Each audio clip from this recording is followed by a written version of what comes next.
আল্লাহ তাআলা বলেন, ইন্নাল্লাযীনা ক্বালু রাব্বুনাল্লাহ, যারা দুনিয়ার মধ্যে আমি আল্লাহকে রব বলে স্বীকার করে সুম্মাস্তাকামু, অতঃপর যারা ইস্তেকামাত থাকবে, যারা নেক আমল করবে, আল্লাহ তাআলা বলেন তাতানাজ্জালু আলাইহিমুল মালাইকা, আল্লাহ পাক রব্বুল আলামিন তাদের মৃত্যুর সময় তাদের কবরের মধ্যে আল্লাহ তাআলা আসমান থেকে ফেরেশতা পাঠিয়ে দেন। সুবহানাল্লাহ। কারণ দুনিয়ার মধ্যে আমরা চলাফেরা করি, দুনিয়ার একটা জগৎ, এই জগতের মধ্যে আমি আপনি বিপদের সম্মুখীন হলে আমাদের মা বাবা আমাদের পাশে আসে, কথা বলেন ঠিক কিনা? সন্তান যদি বিপদের সম্মুখীন হয়, বাবা সন্তানের পাশে আসে, কথা বলেন ঠিক কিনা? মা তার সন্তানের পাশে আসে, বন্ধু বন্ধুর পাশে আসে। কিন্তু কবরের মধ্যে মা বাবার কোনো সাহায্য কাজে আসবে না, কথা বলেন ঠিক কিনা? কবরের মধ্যে বন্ধুর সাহায্য কাজে আসবে না, কবরের মধ্যে স্ত্রীর সাহায্য কাজে আসবে না, কথা বলেন ঠিক কিনা? কারণ দুনিয়ার মোহাব্বত দুনিয়ার মধ্যে সীমাবদ্ধ। দুনিয়ার মধ্যে আপনার পিতা আপনাকে তো ভালোবাসে, আপনার মা আপনাকে তো মোহাব্বত করে, আপনার বন্ধু আপনাকে তো মোহাব্বত করে, এটা দুনিয়ার মধ্যে সীমাবদ্ধ। আপনার যখন মালাকুল মউত চলে আসবে, মৃত্যু হওয়ার পর এই বন্ধুর সাহায্য আর কোনো কাজে আসবে না, কথা বলেন ঠিক কিনা? মা বাবার সাহায্য কাজে। ওয়ামা দীনুকা, তোমার দিন কি ছিল? যারা দুনিয়ার মধ্যে ইসলামের উপর চলেছিল, ইসলামের পূর্ণাঙ্গ বিধান যারা বাস্তবায়ন করেছিল, তারা কবরের মধ্যে বলবে দীন আল ইসলাম, আমার দিন হলো ইসলাম। 3 নম্বর প্রশ্ন করা হবে, ওমা নবিয়ুকা, অপর বর্ণনায় আসছে আল্লাহ রাসূল সাল্লাল্লাহু আলাইহি ওয়াসাল্লামকে দাঁড় করিয়ে বলা হবে, এই ব্যক্তি সম্পর্কে তোমার কোনো ধারণা আছে কিনা? যারা দুনিয়ার মধ্যে রাসূলের সুন্নত মোতাবেক জীবন যাপন করেছিল, যারা রাসূলের সুন্নতকে মহব্বত ভালোবেসেছিল, তারাই বলবেন হাজা নবিয়ুনা মুহাম্মাদুর রাসূলুল্লাহ সাল্লাল্লাহু আলাইহি ওয়াসাল্লাম। আর যারা দুনিয়ার মধ্যে রাসূলের সুন্নত তরিকা চলে নাই, সুন্নতের বিরুদ্ধাচরণ করেছে, রাসূলের সুন্নতের মধ্যে খুর লাগিয়েছে, ওই বান্দা বলবে লা আদরি, আমি জানি না, এই ব্যক্তিকে চিনি না। যারা আল্লাহকে রব বলে স্বীকার করে না, যারা দুনিয়ার মধ্যে আল্লাহর হুকুম মানে না, তারা বলবে লা আদরি, আমাদের রব আমরা জানি না। ওমা দীনুকা, তোমার দিন কি? যারা ইসলামের উপর চলে না, তারা বলবে লা আদরি, আমি জানি না। এই জন্য ঈমানওয়ালা বান্দা বান্দি কবরের জগতের মধ্যেও তারা 3টা প্রশ্নের উত্তর দিয়ে তারা জান্নাতের মালিক হয়ে যাবে। সুবহানাল্লাহ। তাহলে দুনিয়ার মধ্যে ইমানদার বান্দা বান্দি কোনো চিন্তা নাই, কবরের জগতের মধ্যে চিন্তা নাই। কারণ দুনিয়ার মোহাব্বত ভালোবাসা দুনিয়ার মধ্যে সীমাবদ্ধ, কথা বলেন ঠিক কিনা? কবরের জগতের মধ্যে আমার মা বাবার ভালোবাসা কাজে আসবে না। আমার রাসূলুল্লাহ সাল্লাল্লাহু আলাইহি ওয়াসাল্লামের সুন্নাত যদি আমি অনুকরণ করতে পারি, তাহলে কিয়ামতের দিন আল্লাহ রাসূল সাল্লাল্লাহু আলাইহি ওয়াসাল্লাম আপনাকে আমাকে সুপারিশ করবেন, কথা বলেন ঠিক কিনা? কারণ কিয়ামতের ময়দানে তো কঠিন ময়দান। ওই দিন সন্তানের ভালোবাসা কাজে আসবে না, মা বাবার ভালোবাসা কাজে আসবে না, সন্তান পিতা সন্তানের মহব্বত কাজে আসবে না, স্বামী স্ত্রীর মহব্বত কাজে আসবে না। আজকে আপনি মারা যান, মারা যাওয়ার পর আপনাকে যে ঘর থেকে একবার বাহির করা হবে, আপনার প্রাণের স্ত্রী যে আপনাকে তো মহব্বত করে ভালোবাসে, আপনাকে ঘর থেকে বাহির করার পর দ্বিতীয়বারের জন্য আপনাকে আর ঘরের মধ্যে প্রবেশ করাবে না, কথা বলেন ঠিক কিনা? পিতা সন্তানের মহব্বত, মা ছেলের মহব্বত সবাই একরকম। ঘর থেকে বাহির করবে আর জীবনে ঘরে ঢুকাবে না।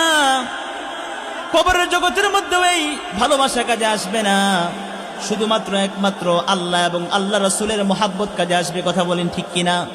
ক্বালু রাব্বুনাল্লাহ, যারা আল্লাহকে রব বলে স্বীকার করবে, নেক আমল করবে, ইস্তেকামত থাকবে, রাসূলুল্লাহ সাল্লাল্লাহু আলাইহি ওয়াসাল্লামের সুন্নাত মোতাবেক জীবনকে পরিচালনা করবে, কাল কিয়ামতের ময়দানে আল্লাহ এবং আল্লাহ রাসূল তার জন্যই সুপারিশ করবেন। জোরে বলুন সুবহানাল্লাহ।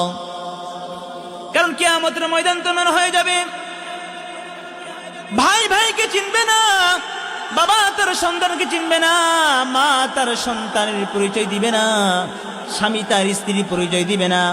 আল্লাহ পাক রব্বুল আলামিন সূরাতুল আবাসের মধ্যে বলেন, ইয়াউমা ইয়াফিরুল মারউ বিন আখিহি ওয়া উম্মিহি ওয়া আবিহি ওয়া সাহিবাতিহি ওয়া বানি। আল্লাহ তাআলা বলেন, ইয়াউমা ইয়াফিরুল মারউ বিন আখিহি, কিয়ামতের ময়দানে ভাই ভাইয়ের পরিচয় দিবে না, ওয়া উম্মিহি ওয়া আবিহি, এবং সন্তান তার মাকে চিনবে না, মা বাবা তার সন্তানকে চিনবে না। দুনিয়ার মধ্যে সন্তান মা বাবাকে ভালোবাসে, কথা বলেন ঠিক কিনা? হাসরের ময়দানে একটা নেকির জন্য একটা মানুষ জাহান্নামের মধ্যে চলে যাবে, কথা বলেন ঠিক কিনা? একটা নেক আমলের জন্য বান্দা জান্নাতের মধ্যে প্রবেশ করবে। দুনিয়ার মধ্যে আমি আপনি বিপদের সম্মুখীন হলে আমার মা বাবা আমার বন্ধু আমার পাশে থেকে, কথা বলেন ঠিক কিনা? কিন্তু হাসরের ময়দানে একটা নেকি বাবা তার সন্তানকে দিবে না, সন্তান তার বাবাকে দিবে না, কথা বলেন ঠিক কিনা? ভাইয়ের কাছে যাবেন, ভাই পরিচয় দিবে না, মা বাবা পরিচয় দিবে না, ওয়া সাহিবাতিহি ওয়া বানি, এবং স্বামী স্ত্রী বন্ধু বান্ধব কেউ সেদিন পরিচয় দিবে না, সেদিন কেউ কাউকে পরিচয় দিবে না। সমস্ত পয়গম্বর তারা শুধু ইয়া নাফসি বলতে থাকবে। কিন্তু হাসরের ময়দানে হাদিসের কিতাবের মধ্যে আসছে, আল্লাহ রাসূল সাল্লাল্লাহু আলাইহি ওয়াসাল্লাম, রাসূলুল্লাহ সাল্লাল্লাহু আলাইহি ওয়াসাল্লাম হাসরের ময়দানে কখনো মিজানের পাল্লাই দৌড়াদৌড়ি করবেন, আবার কখনো হাউজে কাউসারে গিয়ে দৌড়াদৌড়ি করবেন, আবার কখনো জাহান্নামের দরজার কাছে গিয়ে রাসূল সাল্লাল্লাহু আলাইহি ওয়াসাল্লাম দৌড়াদৌড়ি করবেন। সমস্ত পয়গম্বর ইয়া নাফসি বলবে, তারা শুধু নিজেরা ব্যস্ত থাকবে জান্নাতে যাওয়ার জন্য। কিন্তু আমার আপনার পয়গম্বর বলবে, ইয়া হাবলি উম্মতি, জুড়ে বলুন সুবহানাল্লাহ। আমাদের পয়গম্বর আল্লাহ রাসূল সাল্লাল্লাহু আলাইহি ওয়াসাল্লাম হাসরের ময়দানে মিজানের পাল্লায় যাবেন, না জানি আমার কোনো বান্দা মিজানের পাল্লা আমল নামায় তার কোনো ওজন বাকি থাকে কিনা। হাউজে কাউসারের নিকটে যাবেন, আমার কোনো বান্দা পানির পিপাসার জন্য তিনি দাঁড়িয়ে আছেন কিনা। জাহান্নামের দরজার কিনারে দাঁড়িয়ে থাকবেন, আমার কোনো বান্দা জাহান্নামের মধ্যে প্রবেশ করে কিনা, জাহান্নামের মধ্যে যায় কিনা, আল্লাহ রাসূলই চিন্তা করবেন। আর সমস্ত পয়গম্বরগণ তারা জান্নাতের দরজার কাছে গিয়ে দাঁড়িয়ে থাকবেন, জান্নাতের দারোয়ান তারা জান্নাতের দরজা খুলবে না। সমস্ত পয়গম্বর বলবে, আমরা তো জান্নাতীর, দুনিয়ার মধ্যে আমরা কোনো গুনাহ করি নাই, আমাদের জন্য জান্নাতের দরজা খুলে দেন। জান্নাতের দারোয়ান বলবে, না না না, যিনি না আসলে জান্নাতের দরজা খোলা হবে না, ইনি এখনো আসেন নাই। আমার নবী তো আপনার নবী পয়গম্বর আরবি মুহাম্মদুর রাসূলুল্লাহ সাল্লাল্লাহু আলাইহি ওয়াসাল্লাম সিজদায় পড়ে কান্না করবেন, আল্লাহ, এক যারা ঈমান যার মধ্যে আমার উম্মতের আছে, একটা বান্দাও যেন জাহান্নামের মধ্যে না যায়, তিনি সেদিন আল্লাহর কাছে দোয়া করতে থাকবেন, সুবহানাল্লাহ। তাহলে হাসরের ময়দানে মা বাবা পরিচয় দিবে না, সন্তান পরিচয় দিবে না, ভাই ভাইকে পরিচয় দিবে না। সেদিন শুধুমাত্র একমাত্র আমাদের পয়গম্বর আরবি আমাদের চিন্তা করবেন, কথা বলেন ঠিক কিনা? সেই পয়গম্বরের ভালোবাসা আখিরাতের ময়দানে পাওয়ার দরকার আছে না নাই? পয়গম্বরের ভালোবাসা অর্জন করতে হবে। আশিক রাসূল দাবি করি, কিন্তু দুনিয়ার মধ্যে আশিক রাসূল দাবি করি, কিন্তু রাসূলের যে প্রকৃত মোহাব্বত ভালোবাসা আমরা অর্জন করতে পারি না, কথা বলেন ঠিক কিনা? দুনিয়ার মধ্যে রাসূলকে ভালোবাসলে আল্লাহকে পাওয়া যাবে, আল্লাহকে ভালোবাসলে রাসূলকে পাওয়া যাবে। আল্লাহ পাক রব্বুল আলামিন কোরআনের মধ্যে বলেন, কুল ইন কুনতুম তুহিব্বুনাল্লাহ ফাত্তাবিউনি ইউহিব্বুকুমুল্লাহ ওয়া ইয়াগফির লাকুম যুনুবাকুম ওয়াল্লাহু গফুরুর রহিম। আল্লাহ তাআলা বলেন, হে নবী আপনি বলে দেন, ইন কুনতুম তুহিব্বুনাল্লাহ, তোমরা যারা আমি আল্লাহকে ভালোবাসতে চাও, যারা আল্লাহর ভালোবাসা পাইতে চান, যারা আল্লাহকে পাইতে চান, আল্লাহর মোহাব্বত ভালোবাসা পাইতে চান, আল্লাহ বলেন আপনি উম্মতদেরকে জানিয়ে দেন ফাত্তাবিউনি, তারা যেন আমি রাসূলকে অনুকরণ করে। রাসূলের আনুগত্য করতে হবে। ফাত্তাবিউনি, যারা রাসূল অনুসরণ করবে, ইউহিব্বুকুমুল্লাহ, রাসূলের অনুগত্য করলে, রাসূলকে ভালোবাসলে আল্লাহকে ভালোবাসা পেয়ে যাবেন। সুবহানাল্লাহ। আল্লাহর ভালোবাসা পেয়ে গেলে আল্লাহ তাআলা বলেন ওয়ায়াগফির লাকুম যুনুবাকুম, আল্লাহর ভালোবাসা যে ব্যক্তি পেয়ে যাবে, আল্লাহকে যে বান্দা বান্দি পেয়ে যাবে, আল্লাহ তাআলা বলেন তার জিন্দেগীর সমস্ত গুনাহগুলি আমি আল্লাহ তাআলা মাফ করে দেব। সুবহানাল্লাহ। আল্লাহ রাসূল সাল্লাল্লাহু আলাইহি ওয়াসাল্লাম বলেন মান আহাব্বা সুন্নতি, যারা আমার সুন্নতকে মুহাব্বত করবে, ভালোবাসবে, ফাকাদ আহাব্বানি, তারা আমি রাসূলকে ভালোবাসলো। আর যারা আমি রাসূলকে ভালোবাসলো, কানা মাই ফিল জান্নাহ, তারা কাল কিয়ামতের ময়দানে আমি রাসূলের সাথেই তারা জান্নাতের মধ্যে প্রবেশ করবে। সুবহানাল্লাহ। তাহলে দুনিয়ার মধ্যে আল্লাহর ভালোবাসা অর্জন করতে হবে। রাসূলের সুন্নাত ছাড়া আল্লাহর ভালোবাসা অর্জন হবে না। রাসূলের আদর্শ ছাড়া আল্লাহকে পাওয়া যাবে না। কথা বলেন ঠিক কিনা? রাসূলের সুন্নতকে মহব্বত করতে হবে। রাসূলের পরিপূর্ণ ভালোবাসা, রাসূলকে নিজের জীবনের চাইতে মহব্বত করতে হবে। কথা বলেন ঠিক কিনা? রাসূলের সুন্নতকে নিজের জীবনের চাইতে মহব্বত করতে হবে। কথা বলেন ঠিক কিনা? আল্লাহ রাসূল সাল্লাল্লাহু আলাইহি ওয়াসাল্লাম অপর হাদিসের মধ্যে বলেন লা ইউমিনু আহাদুকুম হাত্তা আকুনা হাব্বা ইলাইহি মিন ওয়ালিদিহি ওয়া ওয়ালিদিহি ওয়ান নাসি আজমাইন। আল্লাহ রাসূল সাল্লাল্লাহু আলাইহি ওয়াসাল্লাম বলেন ততক্ষণ পর্যন্ত তোমরা পরিপূর্ণ মুমিন হতে পারবে না, যতক্ষণ পর্যন্ত তোমার সন্তানের চাইতে, তোমার স্ত্রীর চাইতে, তোমার মা বাবার চাইতে, দুনিয়ার সকল মানুষের চাইতে আমি রাসূলকে বেশি মহব্বত করতে না পারবা, ততক্ষণ পর্যন্ত পরিপূর্ণ ইমানদার মুসলমান নিজেকে দাবি করা যাবে না। কথা বলেন ঠিক কিনা? পরিপূর্ণ মুমিন হইতে হলে রাসূলকে পরিপূর্ণ মহব্বত করতে হবে। কথা বলেন ঠিক কিনা? নিজের সন্তানের চাইতে, নিজের মা বাবার চাইতে রাসূলের সুন্নতকে মহব্বত করতে হবে। মুহতারাম হাজিরিন, তাহলে দুনিয়ার মহব্বত, ভালোবাসা দুনিয়ার মধ্যে সীমাবদ্ধ। কথা বলেন ঠিক কিনা? একটু চিন্তা করলে দেখা যায় সামান্য বিপদের সম্মুখীন হন, মা বাবা পাশে আসবে, কিন্তু মৃত্যুর পর আপনার বাবা আপনার কবরে যাবে না, আপনার মা আপনার কবরে যাবে না, আপনার স্ত্রী আপনার কবরে যাবে না। হাসরের ময়দানেও এই মা বাবা এমন কঠিন অবস্থা হয়ে যাবে, সেদিন এই দুনিয়ার সম্পর্কের কথা স্মরণ থাকবে না। এই জন্য কি করতে হবে? হায়াতে জিন্দেগির মধ্যে যদি আমি আপনি জান্নাত পাইতে চাই, তাহলে কি করতে হবে? নেক আমল করতে হবে। আল্লাহ তাআলা মানুষের জীবন এবং মরণ কি জন্য দান করেছেন? শুরুতেই বললাম। আল্লাহ তাআলা বলেন আল্লাযী খলাকাল মাউতা ওয়াল হায়াত, আল্লাহ তাআলা বলেন মানুষের জীবন এবং মরণ আমি আল্লাহ তাআলা এই জন্যই দান করেছি, লিয়াবলুয়াকুম, তোমাদেরকে পরীক্ষা করার জন্য, আইয়ুকুম আহসানু আমালা, কে কেমন সুন্দর আমল করতে পারে। দুনিয়ার জীবনটা একটা পরীক্ষার হল, দুনিয়ার জীবনটা একটা আখিরাতের ক্ষেত। আমরা দুনিয়ার মধ্যে ফসল করি, আমরা দুনিয়ার মধ্যে ফসল লাগাই। কথা বলেন ঠিক কিনা? এই ফসল লাগানোর পর দীর্ঘ 6 মাস 1 বছর পর একটা ফলন পাই। কথা বলেন ঠিক কিনা? আল্লাহ পাক রব্বুল আলামিন বলেন দুনিয়ার হায়াতের জিন্দেগিটা এটা তোমাদের জন্য একটা পরীক্ষার ক্ষেত স্বরূপ, তোমাদের জন্য একটা পরীক্ষার হল, আখিরাতের ক্ষেত। তোমরা যা ফসল উৎপাদন করবা, কাল কিয়ামতের ময়দানে আল্লাহ পাক রব্বুল আলামিন আপনাকে এই হায়াতে জিন্দেগির আমলনামা কিয়ামতের ময়দানে বান্দার সামনে তা প্রকাশ করে দিবেন।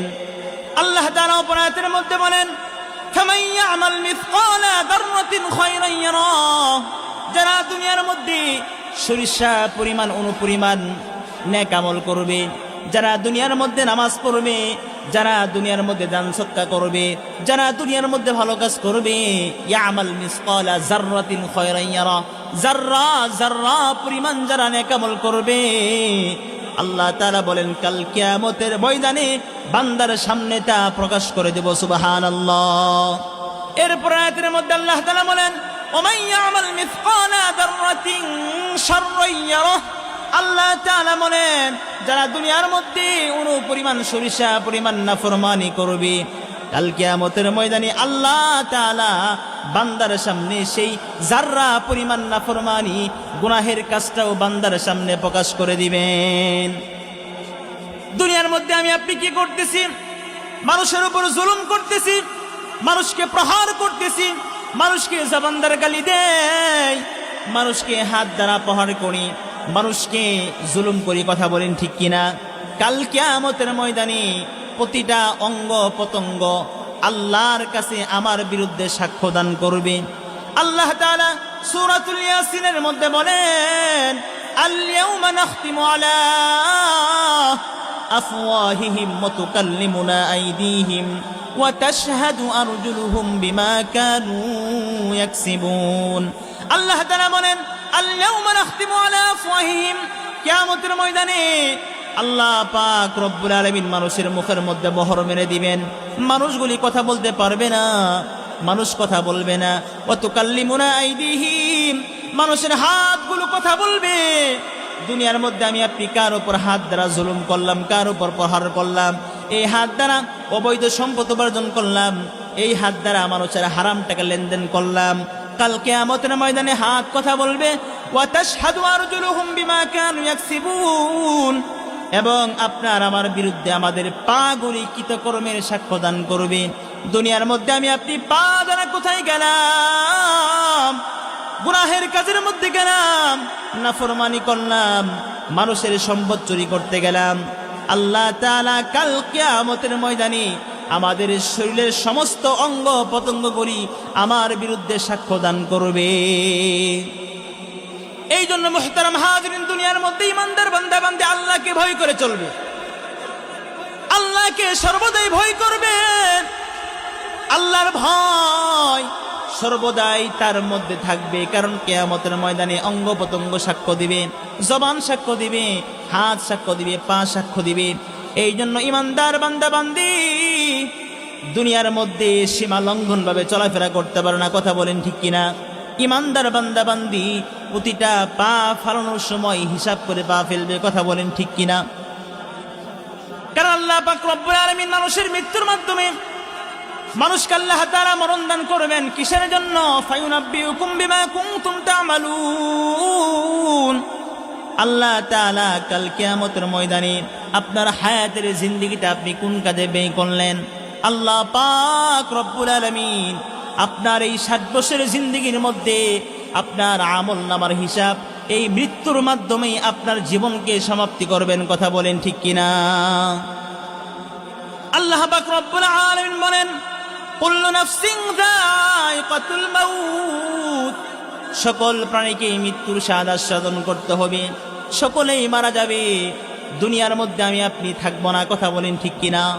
দুনিয়ার মধ্যে মানুষ চিরকাল থাকতে পারবে না। দুনিয়ার মধ্যে মানুষ টাকার দ্বারা সবকিছু করা যায়, ক্ষমতার জোরে সব কিছু করা যায়, কিন্তু মৃত্যুর হাত থেকে বাঁচা যায় না, কথা বলেন ঠিক কিনা? টাকা দিয়ে ক্ষমতা দিয়ে যদি মৃত্যুর হাত থেকে বাঁচা যেত, তাহলে ফেরাউন কারুন তারা মৃত্যুবরণ করতো না, কথা বলেন ঠিক কিনা? আল্লাহ তাআলা 4টি মেসেজ দিয়ে বলতেছেন উম্মতরা শুনে নাও। 4টা মেসেজ আল্লাহর পক্ষ থেকে আল্লাহ তাআলা বলেন, 1 নম্বরে কুল্লু নাফসিন যায়িকাতুল মাউত, সকলের মৃত্যু হয়ে যাবে। মানুষের মৃত্যু হবে, দানবের মৃত্যু হবে, যার মধ্যেই প্রাণ আছে তার মৃত্যু হয়ে যাবে। কেউ দুনিয়ার মধ্যে থাকতে পারবে না, আমি আপনি থাকতে পারবো না। এরপর আল্লাহ তাআলা বলেন ওয়া ইন্নামা তুওয়াফাউনা উজুরাকুম ইয়াউমাল কিয়ামাহ, আল্লাহ পাক রব্বুল আলামিন কাল কিয়ামতের ময়দানে বান্দাকে বান্দার আমলের মজুরি দিয়ে দিবেন, সুবহানাল্লাহ। ওয়া ইন্নামা তুওয়াফাউনা উজুরাকুম ইয়াউমাল কিয়ামাহ, আল্লাহ পাক রব্বুল আলামিন কিয়ামতের ময়দানে বান্দাকে মজুরি দান করবেন। দুনিয়ার মধ্যে আমি আপনি যা করতেছি, আপনি যদি নেক আমল করে থাকেন তাহলে আপনার মজুরি জান্নাত, কথা বলেন ঠিক কিনা?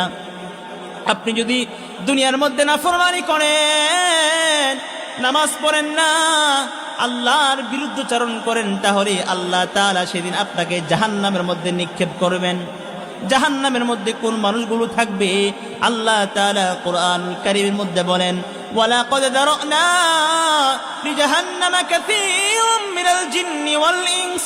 আল্লাহ তাআলা বলেন, অধিকাংশ মানুষ এবং জিন তারা জাহান্নামের মধ্যে থাকবে। এক নম্বরে হলো লাহুম কুলুবুল লা ইয়াফকাহুনা বিহা। আল্লাহ তাআলা বলেন, আমি মানুষকে একটা বিবেক দান করেছি, কলব দান করেছি, যারা দুনিয়ার মধ্যে কলব থাকতেও বিবেক থাকতেও যারা চিন্তা ফিকির করবে না, যারা দুনিয়ার মধ্যে বিবেককে চিন্তা ফিকির করবে না।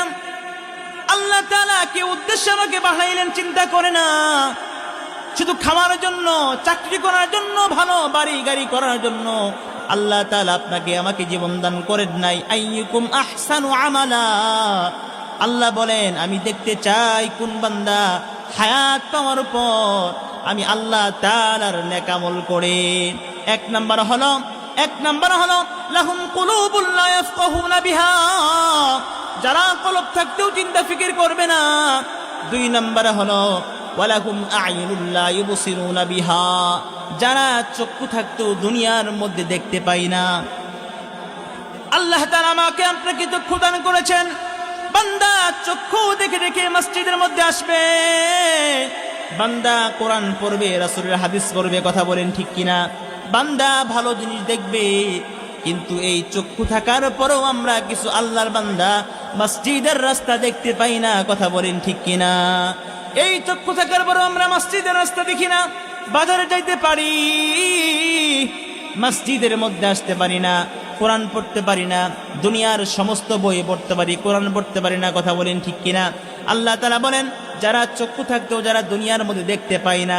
তিন নাম্বার হলো ওয়ালাহুম আযানুল লা ইয়াসমাউনা বিহা। আল্লাহ তাআলা বলেন, আমি মানুষকে শ্রবণ শক্তি দান করেছি, কান দান করেছি।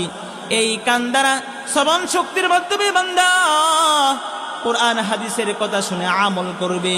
কিন্তু বান্দা দেখা যায় দুনিয়ার মধ্যে কিছু মানুষ হাদিস কোরআন শুনে এক কান দিয়ে শ্রবণ করে আরেক কান দিয়ে বের করে দেয়, কথা বলেন ঠিক কিনা? এই যে তিন শ্রেণী মানুষ, যারা বিবেক থাকতেও চিন্তা ফিকির করবে না, যারা চক্ষু থাকতেও দেখবে না, যারা কান থাকতেও শুনবে না, আল্লাহ তাআলা বলেন তারা জাহান্নামের মধ্যে অবস্থান করবে। নাউজুবিল্লাহ বলেন। এই সমস্ত মানুষগুলি সম্পর্কে আল্লাহ তাআলা বলেন, উলাইকা কাল আনআম। এই সমস্ত মানুষগুলি চার পাওয়ালা জানোয়ারের মতো। নাউজুবিল্লাহ বলেন। যারা চোখ থাকতেও দেখে না, যারা কান থাকতেও শুনে না, যারা বিবেক থাকতেও চিন্তা ফিকির করে না, শুধু চার পাওয়ালা জানোয়ার নয়, আল্লাহ তাআলা বলেন বালহুম আদল, তারা চার পাওয়ালা জানোয়ারের চাইতেও নিকৃষ্ট। জোরে বলুন নাউজুবিল্লাহ। তাহলে আল্লাহ পাক রব্বুল আলামিন চারটা মেসেজ দিয়ে বলতেছেন, এক নম্বরে মৃত্যুবরণ হবে, দুই নম্বরে ওয়া ইন্নামা তুওয়াফাউনা উজুরাকুম ইয়াওমাল কিয়ামাহ, কিয়ামতের ময়দানে আল্লাহ পাক রব্বুল আলামিন আপনাকে আমাকে আমলের প্রতিদান দান করবেন। যারা নেক আমল করবে তাদের প্রতিদান জান্নাত, আর যারা নাফরমানি করবে তাদের প্রতিদান হলো জাহান্নাম। আল্লাহ তাআলা কিয়ামতের ময়দানে আল্লাহ তাআলা মানুষদেরকে প্রত্যেকটা মানুষের আমলের প্রতিদান দান করবেন। এরপরে তিন নম্বর মেসেজ হলো ফামান যুহজিহা আনিন নারি ওয়া উদখিলাল জান্নাতা ফাকাদ ফাজ। আল্লাহ তাআলা বলেন, যারা কাল কিয়ামতের ময়দানে জাহান্নামের আগুন থেকে বের হয়ে জান্নাতের মধ্যে প্রবেশ করবে। ফামান যুহজিহা আনিন নার, যারা জাহান্নামের আগুন থেকে বের হয়ে জান্নাতের মধ্যে প্রবেশ করবে, ফাকাদ ফাজ, তারাই হলো সফলকাম ব্যক্তি। তাহলে দুনিয়ার মধ্যে ভালো বাড়ি ভালো গাড়ি করার নাম সফলতা না, কথা বলেন ঠিক কিনা? পরিপূর্ণ সফল তো সেই ব্যক্তি যে কাল কিয়ামতের ময়দানে জাহান্নামের আগুন থেকে বের হয়ে যারা জান্নাতের মধ্যে প্রবেশ করবে তারাই পরিপূর্ণ সফল, কথা বলেন ঠিক কিনা? এরপরে 4 নম্বর মেসেজ হলো ওমাল হায়াতুদ দুনিয়া ইল্লা মাতাউল গুরুর। দুনিয়ার জীবনটা ধোঁকা ছাড়া কিছু না। দুনিয়ার জীবনটা আমাকে আপনাকে ধোঁকার মধ্যে ফেলে, কথা বলেন ঠিক কিনা? দুনিয়ার সন্তান ধোঁকা, দুনিয়ার সম্পদ ধোঁকা, দুনিয়ার ছেলে মেয়ে ধোঁকা, দুনিয়ার বাড়ি গাড়ি ধোঁকা, দুনিয়ার চাকরি ধোঁকা, কথা বলেন ঠিক কিনা? দুনিয়ার আল্লাহ তাআলা বলেন 4 নম্বর মেসেজ, ওমাল হায়াতুদ দুনিয়া ইল্লা মাতাউল গুরুর। আল্লাহ বলেন দুনিয়ার জীবনটা ধোঁকা ছাড়া কিছু না। কিভাবে ধোঁকা দেখেন? দুনিয়ার চাকরি আমাকে ধোঁকাই ফেলে, কথা বলেন ঠিক কিনা? চাকরির জন্যই মানুষ দুনিয়ার মধ্যে নামাজ পড়তে পারে না, কথা বলেন ঠিক কিনা? দুনিয়ার সন্তান আমার ধোঁকা, দুনিয়ার স্ত্রী আমার ধোঁকা। এই সন্তানের জন্যই, এই স্ত্রীকে ভালো রাখার জন্যই, সন্তানকে ভালো রাখার জন্যই বাবা রিক্সা চালায়, কথা বলেন ঠিক কিনা? বাবা চাকরি করে, কথা বলেন ঠিক কিনা? এই চাকরি করতে গিয়ে বান্দা আল্লাহর নামাজকে বরবাদ করে দেয়, কথা বলেন ঠিক কিনা? আল্লাহ তাআলা অপরাধের মধ্যে বলেন ইন্নামা আমওয়ালুকুম ওয়া আওলাদুকুম ফিতনা। আল্লাহ তাআলা বলেন নিশ্চয়ই মানুষের সম্পদ এবং সন্তানগুলি ফিতনার কারণ। ইন্নামা আমওয়ালুকুম ওয়া আওলাদুকুম ফিতনা, দুনিয়ার মধ্যে সম্পদ এবং সন্তান ফিতনা। আবার অপর আয়াতের মধ্যে আল্লাহ পাক রব্বুল আলামিন বলেন তোমাদের সম্পদ এবং সন্তান দুনিয়ার মধ্যে অলংকার স্বরূপ। সুবহানাল্লাহ। দুনিয়ার মধ্যে সন্তান আমাদের কিভাবে ফিতনা হলো, সম্পদ কিভাবে ফিতনা হলো? এই সম্পদ উপার্জন কি বান্দা নাফরমানি করে, কথা বলেন ঠিক কিনা? এই সন্তানকে ভালো রাখার জন্য এই দুনিয়ার মধ্যে বাবা নাফরমানি করে। সম্পদ উপার্জন করতে গিয়ে বান্দা আল্লাহর নাফরমানি করে, কথা বলেন ঠিক কিনা? এই সম্পদকে উপার্জন করতে গিয়ে বান্দা নামাজকে বরবাদ করে দেয়। আবার ছেলে মেয়েকে ভালো রাখার জন্য, সন্তানকে ভালো রাখার জন্য দুনিয়ার মধ্যে বাবা নাফরমানি করে, কথা বলেন ঠিক কিনা? প্রতিটা বাবাকে যদি প্রশ্ন করা হয় আপনি কার জন্য কি করতেছেন, বাবা উত্তর দিবে আমার সন্তানকে ভালো রাখার জন্য, কথা বলেন ঠিক কিনা? এই সন্তান যেমন নিয়ামত, সম্পদ যেমন নিয়ামত, এই সন্তানকে ভালো রাখার জন্য বাবা আল্লাহর নাফরমানি করে সন্তানকে ভালো রাখার জন্য টাকা উপার্জন করে, কথা বলেন ঠিক কিনা?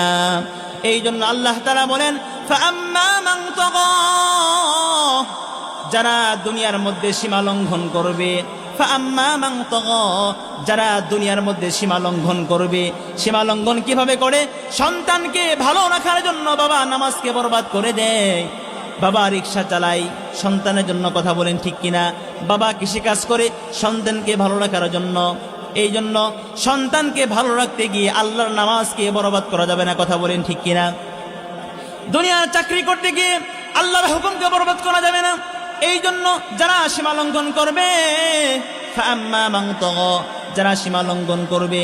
2 নম্বরে হলো ওয়া আথারাল হায়াতাদ দুনিয়া, যারা দুনিয়ার জীবনকে প্রাধান্য দিবে। আল্লাহ তাআলা বলেন ফাইন্নাল জাহিমা হিয়াল মাওয়া, তাদের অবস্থান হলো জাহান্নাম। জোরে বলুন নাউজুবিল্লাহ। তাহলে সন্তান এবং সম্পদ ফিতনা। তখন ফিতনা হবে যখন আল্লাহর হুকুমকে বাদ দিয়ে আমি সন্তানকে ভালো রাখবো, আল্লাহর হুকুমকে বাদ দিয়ে সম্পদ উপার্জন করব। আবার অপর আয়াতের মধ্যে বলেন দুনিয়ার সম্পদ এটা অলংকার স্বরূপ, দুনিয়ার সন্তান ছেলে মেয়ে এটা অলংকার স্বরূপ। সম্পদ যদি আল্লাহর রাস্তায় ব্যয় করতে পারি, সন্তানকে যদি আল্লাহর রাস্তায় ব্যয় করতে পারি, নামাজকে বরবাদ করলাম না, রোজাকে বরবাদ করলাম না, নামাজের সময় নামাজ, রমাদানের রোজার সময় রোজা রাখলাম, আবার সন্তানকে ভালো রাখলাম, সন্তানকে আলেম বানাইলাম, হাফেজ বানাইলাম, তাহলে দুনিয়ার মধ্যে আমি অলংকারের মালিক হইলাম, কথা বলেন ঠিক কিনা?